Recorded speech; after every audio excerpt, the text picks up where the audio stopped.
सम्पूर्ण साथीहरूलाई मेरो हार्दिक नमस्कार छ।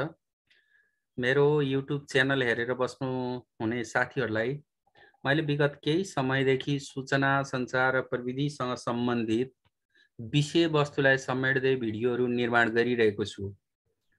यसै सिलसिलामा यहाँहरूलाई अवगतै छ, अघिल्ला भिडियोहरूमा मैले कम्प्युटरको परिचय, कम्प्युटरको प्रकार, त्यस्तै हार्डवेयर र सफ्टवेयरको बारेमा जानकारी, त्यसैगरी अफिस प्याकेज अन्तर्गत वर्ड, एक्सेल, पावर पोइन्ट, त्यस्तै इमेल र इन्टरनेटको विषयमा चर्चा गरेको थिएँ, जुन 2वटा भिडियो बनेको थियो भने त्यसपछि अर्को विषयवस्तु विद्यालयमा प्रयोग गरिने साधारण सफ्टवेयर सम्बन्धी साधारण ज्ञान भन्ने रहेको थियो।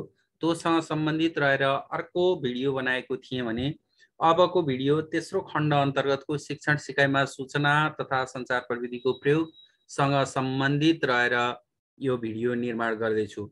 साथीहरूलाई अवगतै छ, शिक्षण सिकाइमा सूचना तथा सञ्चार प्रविधिको प्रयोगसँग सम्बन्धित एउटा लामो प्रश्न शिक्षक सेवा आयोगमा बढुवातर्फ पनि सोधिने छ भने जो खुल्ला प्रतिस्पर्धामा सहभागी हुँदै हुनुहुन्छ उहाँहरूलाई सामान्य परीक्षा अन्तर्गत सूचना सञ्चार र प्रविधि टपिकबाट 5वटा वस्तुगत प्रश्नहरू सोधिनेछ, जसको 10 अङ्क रहेको छ र त्यही शीर्षकमा आधारित रहेर मैले अहिलेको भिडियोहरू निर्माण गरेको छु। मेरो आशा भनेको जो यो भिडियो हेर्दै हुनुहुन्छ, कम्प्लिट पुरै खण्डहरू हेर्नुहुन्छ, उहाँहरूले सूचना तथा सञ्चार र प्रविधि खण्डबाट सोधिएको सम्पूर्ण प्रश्नहरू सहजै हल गर्न सक्नुहोस् भन्ने उद्देश्यका साथ यो भिडियो निर्माण गरिरहेको छु।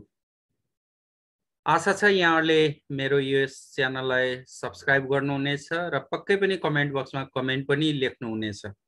यहाँहरूको कमेन्टको प्रतीक्षामा छु। यहाँहरूले जे सुझाव दिनुहुन्छ त्यही सुझावलाई मेरो समयले साथ दिएसम्म समेट्ने प्रयास गर्नेछु र यो भिडियो निर्माण पश्चात मैले केही यहाँहरूलाई वस्तुगत प्रश्नहरू पनि समेट्ने छु र वस्तुगत प्रश्नहरू राख्नेछु। त्यो नमुना प्रश्नहरू पनि यहाँहरूले पक्कै पनि हेर्नुहुनेछ र त्यसबाट आफ्नो आयोगको लागि धारणा बनाउनु हुनेछ भन्ने आशाका साथ आजको यो भिडियो अब प्रस्तुत गर्न गइरहेको छु। तपाईलाई थाहा छँदैछ, शिक्षण सिकाइमा सूचना तथा सञ्चार प्रविधिको प्रयोग अहिले अपरिहार्य भएको छ। शिक्षण सिकाइ क्रियाकलापमा आवश्यक पर्ने महत्त्वपूर्ण कुराहरूमध्ये सूचना सञ्चार र प्रविधिको प्रयोग पनि एक भएको छ। एउटा महत्त्वपूर्ण कुरा हो यो पनि। प्रविधिले विश्वलाई नै साँगुरो बनाइरहेको यो 21औं शताब्दीमा शिक्षण सिकाइ क्रियाकलापमा यसको प्रयोग अपरिहार्य नै छ। यदि हामीले प्रविधिलाई शिक्षण सिकाइमा जोड्न सकेनौँ भने अबको शिक्षण सिकाइ क्रियाकलाप अपूर्ण हुनेछ। हाम्रो आधारभूत हक अधिकारभित्र पर्ने सूचनाको हकलाई शिक्षण सिकाइमा पनि प्रयोग गर्न आवश्यक देखिन्छ। सञ्चार प्रविधिका विभिन्न श्रव्य दृश्य सामग्रीको माध्यमबाट शिक्षण सिकाइलाई प्रभावकारी बनाउन शिक्षक र विद्यार्थी दुवै प्रविधि मैत्री हुनुपर्छ। अहिलेको सन्दर्भमा अनलाइन क्लासदेखि ओपन युनिभर्सिटीसम्म भौतिक उपस्थिति बिना नै शिक्षण सिकाइ सम्भव भएको छ। यस्तो अवस्थामा, यस्तो समयमा विद्यालय स्तरमा पनि यसको प्रयोग र प्रभावकारिता बढाउन आवश्यक छ। शिक्षण सिकाइमा प्रविधिको प्रयोग गर्दा विभिन्न फाइदाहरू हुन्छन्। जस्तै यसका फाइदाहरूलाई मैले यहाँहरूसँग बुदागत रूपमा प्रस्तुत गर्न गइरहेको छु। विद्यार्थीलाई सिकाइप्रति रुचि जगाउँछ र प्रेरित गर्छ। त्यस्तै विषयवस्तुलाई स्पष्टसँग बुझ्न मद्दत गर्छ। त्यस्तै अर्को छ, शिक्षण सिकाइ क्रियाकलाप रोचक र व्यवहारिक बनाउँछ। शिक्षकको शिक्षण सिपमा अभिवृद्धि गर्छ। त्यस्तै जटिल विषयवस्तुलाई पनि सहज रूपमा प्रस्तुत गर्न सकिन्छ। सिकाइबाट प्रत्यक्ष अनुभव प्रदान गर्छ। शिक्षक र विद्यार्थी दुवैलाई प्रविधि मैत्री बनाउने काम प्रविधिले गर्छ। त्यस्तै गरी सञ्चारको लागि आवश्यक विभिन्न तत्त्वहरू हुन्छन्। जस्तै सबभन्दा पहिला कसले सञ्चार गर्दैछ, सेन्डर हुन्छ। त्यस्तै त्यो सञ्चार गरेको कुरालाई ग्रहण गर्नेवाला रिसिभर हुन्छ। त्यस्तै त्यो सञ्चार के माध्यमबाट गइरहेछ, मिडियम, र त्यसको लागि अहिले प्रविधिको कुरा, टेक्नोलोजी। सञ्चारको लागि मुख्यतया यी 4वटा कुरा आवश्यक हुन्छन्। एउटा सेन्डर, जोबाट सञ्चार गरिँदैछ, सञ्चार पठाउनेवाला, त्यस्तै रिसिभर, ग्रहण गर्नेवाला, त्यस्तै माध्यम मेडियम, त्यसबाट सञ्चार गरि जाँदै हुन्छ। सञ्चारलाई सेन्डरबाट रिसिभरसम्म पुर्याउने कुरा रह्यो। त्यस्तै त्यसको लागि टेक्नोलोजी पनि आवश्यक हुन्छ। यी मुख्यतया सञ्चारको लागि सेन्डर, रिसिभर, मेडियम र टेक्नोलोजी चारवटा कुरा आवश्यक हुन्छ। शैक्षणिक सामग्रीसँग सम्बन्धित छ। शैक्षणिक सामग्रीमा श्रव्य दृश्य सामग्री, श्रव्य सामग्री, दृश्य सामग्री, त्यस्तै श्रव्य दृश्य वा अन्तर्क्रियात्मक सामग्री, डिजिटल सामग्रीहरूको विषयमा पनि मैले यहाँहरूसँग छोटो चर्चा गर्नेछु। शैक्षणिक सामग्रीको वर्गीकरण। शिक्षणको क्रममा प्रयोगमा ल्याउने शैक्षिक सामग्रीहरूलाई विभिन्न आधार लिएर फरक फरक तरिकाले वर्गीकरण गरेको छ। त्यसकारण यहाँ शैक्षिक सामग्रीहरूलाई निम्न अनुसारको आधारमा मात्र वर्गीकरण गरेको छ। एउटा श्रव्य सामग्री, अडियो एड्स और मटेरियल्स। सुनेर ज्ञान प्राप्त गर्न सकिने, देख्न वा हेर्न नसकिने, सुनेर मात्र प्राप्त गर्न सकिने, जसलाई हामीले हेर्न वा देख्न सक्दैनौँ। आवाज मात्र आउने शैक्षिक सामग्रीलाई श्रव्य सामग्री भनिन्छ। यस्ता अधिकांश श्रव्य सामग्रीहरू विद्युतीय उपकरणद्वारा सञ्चालन गरिने हुँदा यस्ता सामग्रीहरूलाई विद्युतीय सामग्री पनि भनिन्छ। जस्तै radio, cassette, gramophone, tape recorder, phone, desk आदि श्रव्य सामग्रीका उदाहरण हुन्। यस्ता सामग्रीहरू मानवमा रहेको श्रवण शक्ति उपयोग गरी प्रयोगमा ल्याइन्छ। श्रवण सामग्री प्रयोग गर्दा निम्न फाइदा हुन्छ। जस्तै कक्षामा अडियो रिपिट गरेर कण्ठस्थ बनाउन सकिन्छ। यदि विद्यार्थीहरूले त्यसमा अभ्यस्त भएनन् भने त्यसलाई फेरि पटक पटक रिपिट गर्न पाइयो, रिप्ले गरेर उनीहरूलाई सुनाएर कण्ठस्थ बनाउन सकिन्छ। त्यस्तै विद्यार्थीले सुनेर विषयवस्तु बुझ्ने र अनुभूति गर्ने क्षमतामा वृद्धि हुन्छ। यसको बेफाइदा सबै विषयवस्तुहरूमा प्रभावकारिता कम हुन्छ। त्यस्तै श्रव्य सामग्रीको उपलब्धता पनि कठिन छ, किनकि धेरै जसो विद्युतीय उपकरणबाट प्रयोग गरिन्छ। त्यसैले यसको उपलब्धतामा नि कमी यसको बेफाइदाको रूपमा रहेको छ। त्यस्तै अर्को सामग्री हो दृश्य सामग्री, भिजुअल एड और मटेरियल्स। आवाज वा ध्वनि नभएका हेर्न वा अवलोकन गर्न मात्र सकिने साधनलाई दृश्य सामग्री भनिन्छ। जसको आवाज र ध्वनि हुँदैन तर हेर्न चाहिँ सकिन्छ, त्यो दृश्य सामग्री। अर्थात् दृश्य हेरी अनुभव आर्जन गरी शिक्षा प्राप्त गर्न उपयोग गरिने सामग्रीलाई दृश्य सामग्री भनिन्छ। वा शिक्षण सिकाइको क्रममा प्रदर्शित अथवा विषयवस्तु ज्ञान प्राप्त गराउन प्रयोग गरिने सामग्रीहरू नै दृश्य सामग्रीहरू हुन्।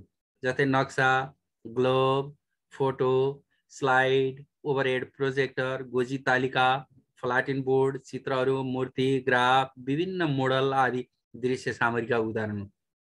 दृश्य सामग्रीबाट पनि केही फाइदाहरू छन् यो सामग्री प्रयोग गर्दाका। जस्तै विद्यार्थीको धारणा सहितको ज्ञान दिन प्रभावकारी हुन्छ। विद्यार्थीहरूमा ध्यान केन्द्रित गर्न सहज हुन्छ, सजिलै विद्यार्थीको ध्यान केन्द्रित गर्न सकिन्छ। त्यस्तै यसका बेफाइदामा दृश्यात्मक सामग्रीको निर्माण गर्दा खर्चिलो छ। त्यस्तै दृश्यात्मक सामग्री निर्माण गर्न समय पनि धेरै लाग्ने हुन्छ, टाइम कन्ज्युमिङ गर्छ। त्यस्तै अर्को रहेको छ श्रव्य दृश्य सामग्री, अडियो भिजुअल एड्स और मटेरियल्स। सुन्न र प्रत्यक्ष हेर्न सकिने किसिमको काम एकै साथ सञ्चालन गरेर सिक्न सकिने साधनलाई श्रव्य दृश्य सामग्री भनिन्छ। यस्ता सामग्रीहरूको प्रयोग गर्दा बहु इन्द्रियहरू सक्रिय हुने भएकोले सिकाइ प्रभावकारी हुन्छ।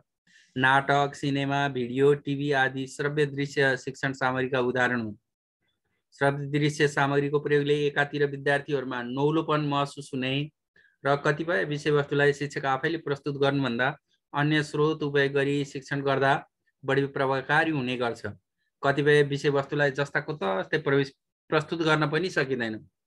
त्यस अवस्थामा त्यो परिस्थिति घटनाहरूलाई रेकर्ड गरेर श्रव्य दृश्य माध्यमबाट विद्यार्थी समक्ष पुर्याउनु पर्ने पनि हुन्छ।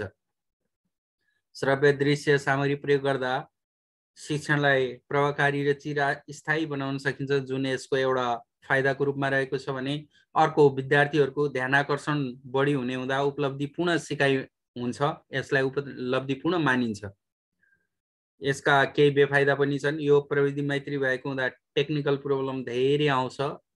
त्यस्तै यो बढी खर्चिलो विधि हो, समय पनि धेरै खर्च हुन्छ। कक्षा कोठाको बनावट साँघुरो हुन सक्छ। यी यसका श्रव्य दृश्य सामग्री प्रयोगका बेफाइदाहरू हुन्। त्यस्तै अर्को सामग्री भनेको मुद्रित सामग्रीहरू रहेको छ। विद्यार्थी स्वयंले अध्ययन गरेर सिक्न सकिने शैक्षिक सामग्रीलाई मुद्रित सामग्री भनिन्छ। यस्ता सामग्रीहरू छापिएका हुन्छन्।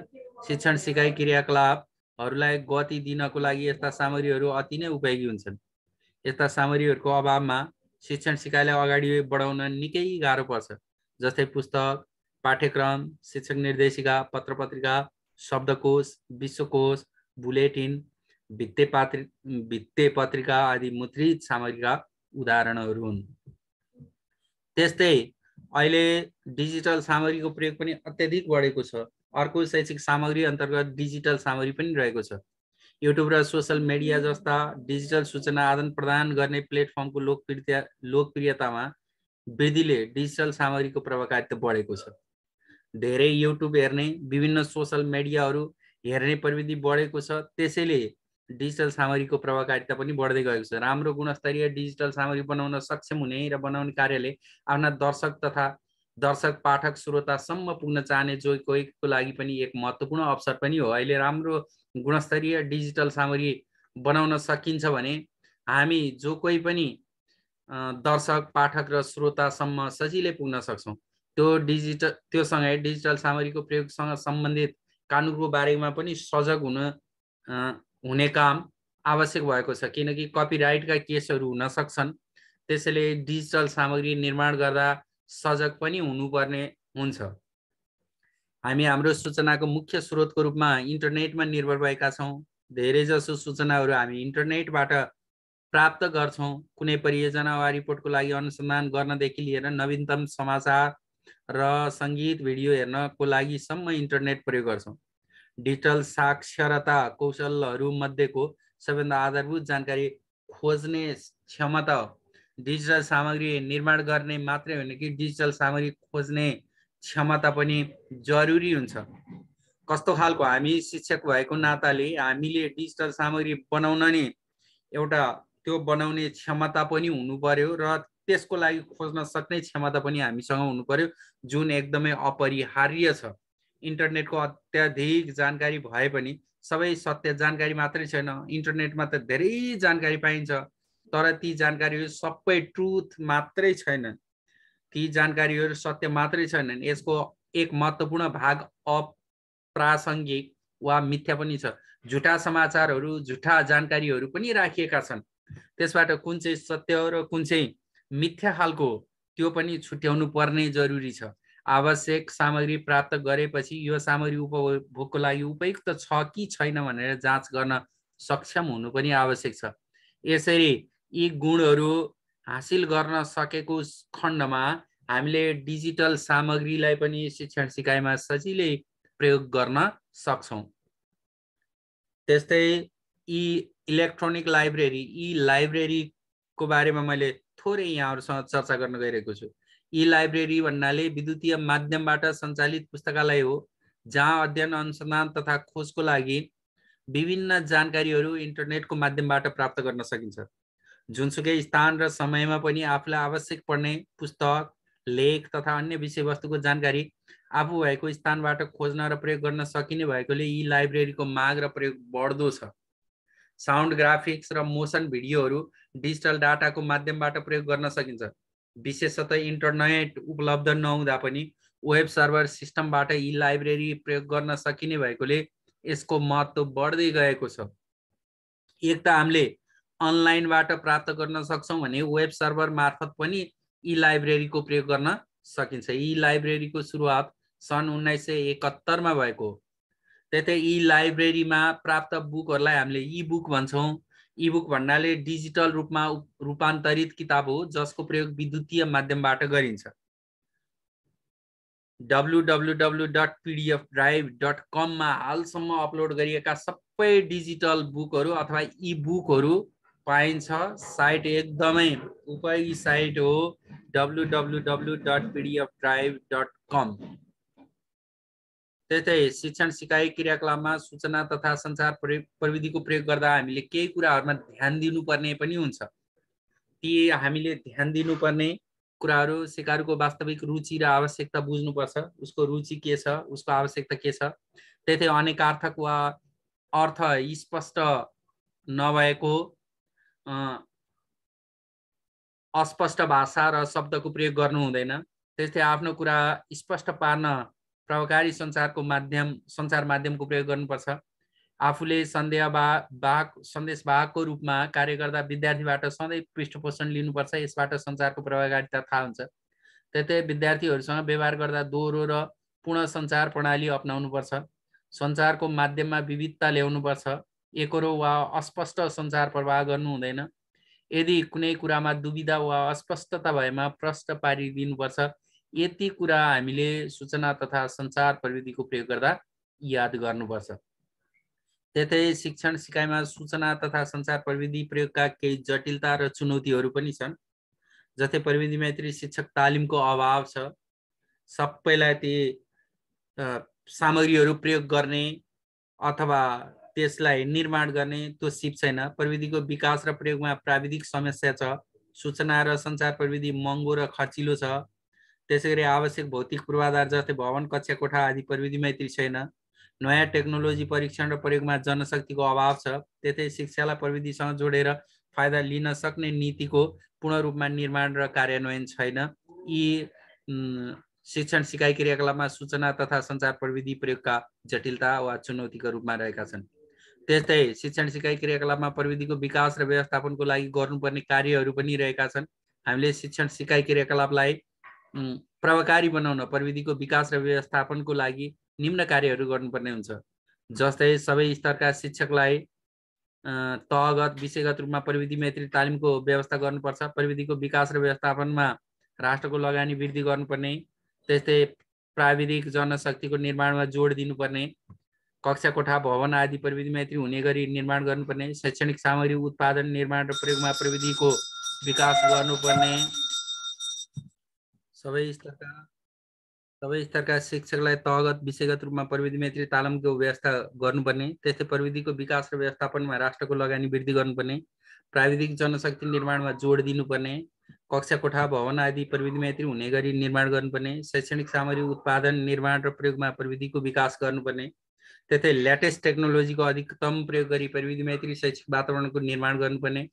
नीति निर्माण तहमा शिक्षा र प्रविधिलाई एकै सिक्काका दुई पाटा जस्तै गरी जोड दिनुपर्ने। यदि यी कार्यहरू गर्न सकेको खण्डमा प्रविधिको विकास र व्यवस्थापन राम्रोसँग गर्न सकिन्छ। अहिलेसम्म तपाईहरु मेरो यो भिडियो हेरेर सहयोग गर्नुभयो। यहाँहरूलाई हार्दिक धन्यवाद व्यक्त गर्दै अबको अन्तिम भिडियो मैले साइबर अपराध, साइबर क्राइम र साइबर सेक्युरिटीसँग सम्बन्धित आधारभूत ज्ञानको बारेमा चर्चा गर्नेछु। त्यो भिडियोको प्रतीक्षामा रहनुहोला र त्यस पश्चात मैले यही एकाइसँग सम्बन्धित रहेर विभिन्न विषय वस्तुगत प्रश्नहरू पनि निर्माण गर्नेछु। कृपया च्यानललाई सब्स्क्राइब गर्ने, शेयर गर्ने, लाइक गर्ने र कमेन्ट गर्ने काम गर्नुहोला। हस्त यहाँहरुको यो सक्रियताको लागि हार्दिक धन्यवाद व्यक्त गर्न चाहन्छु।